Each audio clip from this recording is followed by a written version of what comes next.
Sigmund Freud. You know the name, right? I mean, we've all talked about a Freudian slip, or maybe you've heard someone called anal retentive. His ideas are just everywhere. They're so deep in our culture, it's kind of hard to tell where they start and where we begin. So today, we're going to flip the script. We're putting the man himself on the couch to try and figure out his revolutionary and, yeah, really controversial impact on the way we think about ourselves. And the scale of his influence is, well, it's just massive. I love this quote from the poet W.H. Auden back in 1940. He totally nailed it.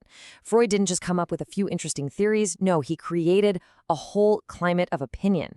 It's like he completely changed the weather system for how we think about our own minds.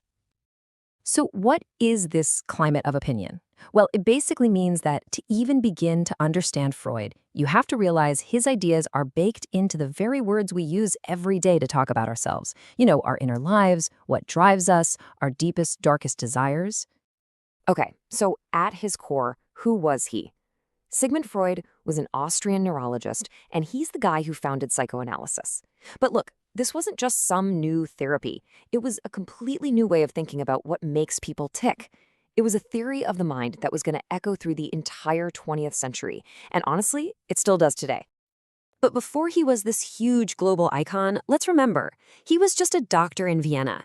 He had a practice, a family, and this really radical, almost wild ambition to draw a map of the hidden parts of the human mind.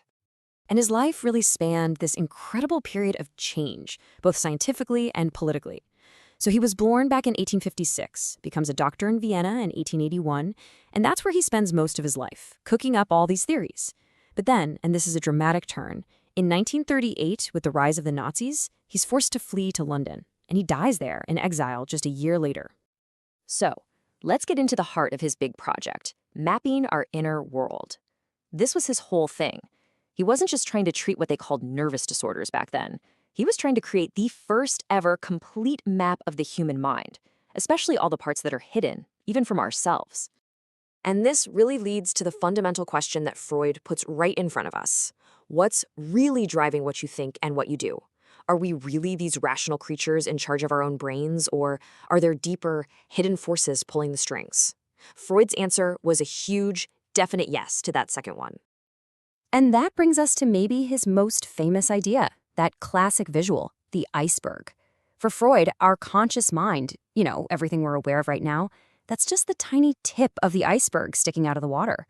The real deal, the vast, powerful, and frankly, pretty chaotic part of who we are, that's all hidden beneath the surface, in the unconscious.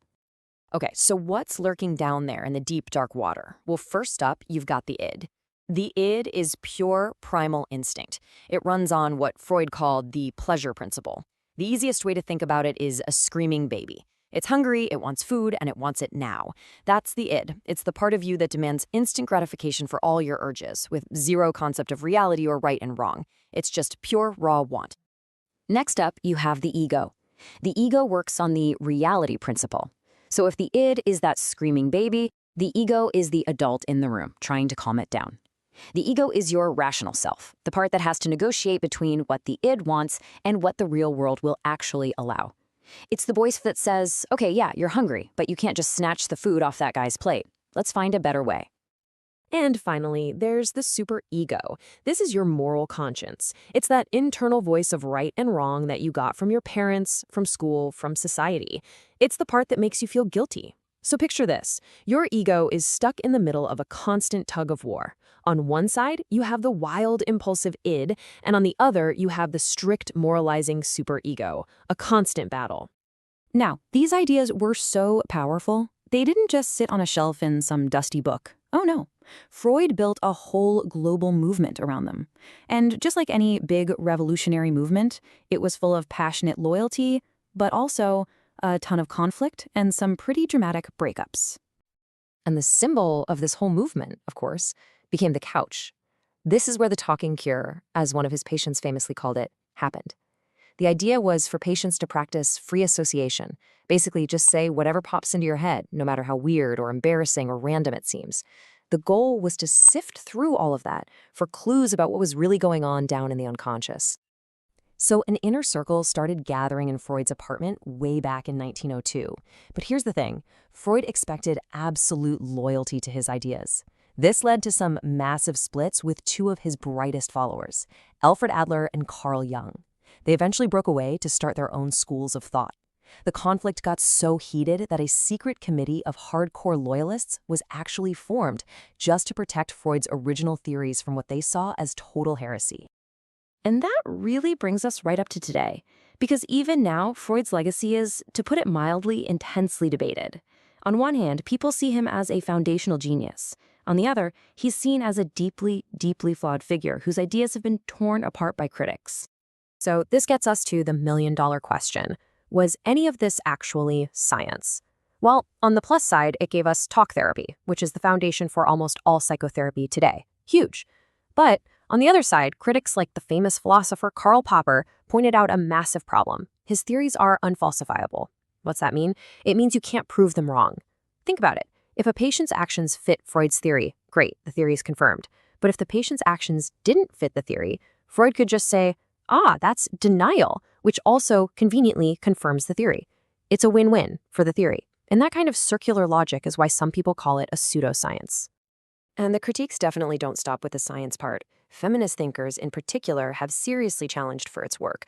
I mean, infamous theories like penis envy were attacked for basically defining female development as a reaction to, well, not having something. Critics argue that his whole perspective was just soaked in the patriarchal views of his Victorian time, painting women as kind of inferior or incomplete versions of men. And so, here we are, right back at the couch.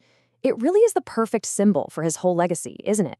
It was meant to be a place for healing and figuring yourself out, but it's also the very spot where these theories were born. Theories that still kick off these huge, important debates about science, about gender, and about what it even means to be human. So, after all that, what are we supposed to make of Sigmund Freud today? Was he a genius who cracked the code of the unconscious mind? A total charlatan who just made up an elaborate pseudoscience? Or maybe something in between? A brilliant but flawed pioneer who just couldn't escape the time he lived in? Honestly, the debate is nowhere near over. And maybe the way you answer that question says as much about you as it does about him.